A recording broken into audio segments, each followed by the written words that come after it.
que finalement, toute votre œuvre n'est pas une espèce de conciliation de Nietzsche avec le christianisme? Si. Précisément, c'est ça.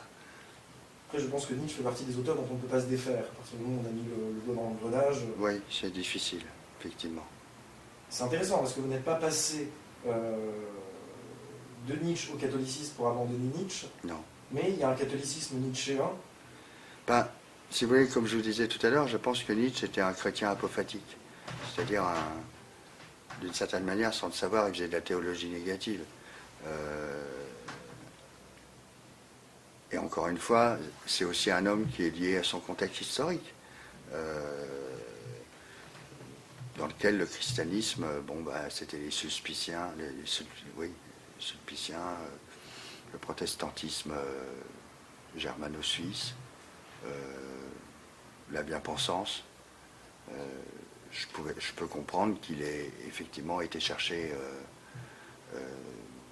dans l'Antiquité grecque des réponses, mais par exemple, il m'arrive de voir le Christ comme une synthèse accomplie de Dionysos et Apollon. Oui, c'est... J'ai dit il m'arrive. C'est pas quelque chose, parce que chez moi, il n'y a jamais rien de non plus posé de manière constante. Et est-ce que vous pensez à l'inverse, juste deux questions, donc une sur Nietzsche encore, que le catholicisme, un des véritables enjeux du catholicisme contemporain, s'il veut perdurer, c'est de digérer Nietzsche, c'est de passer au crible de la pensée nietzschéenne? Je pense que ça va être nécessaire, oui. De le comprendre, de comprendre pourquoi il s'est positionné comme anti-chrétien. Et comment ça se fait quand même que, étrangement, dans la dernière période de sa vie, on sent bien qu'il y a quelque chose qui commence à faire tremblement. Pourquoi s'arrête-t-il de parler pendant 10 ans? Qu'est-ce qui lui est arrivé? Pourquoi soudainement cette interruption du flux de la parole?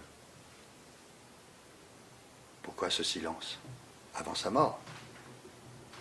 Qu'est-ce qu'il nous dit, ce silence, par rapport à tout ce qu'il a dit avant? Je me demande si soudainement il n'a pas eu...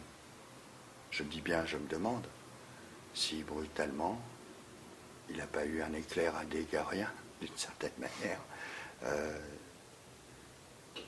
sur la révélation. Mais c'est des questions que je me pose. J'ai pas la réponse, il m'a pas parlé, Nietzsche, si vous voulez. Et je l'interroge. Je passe à la question.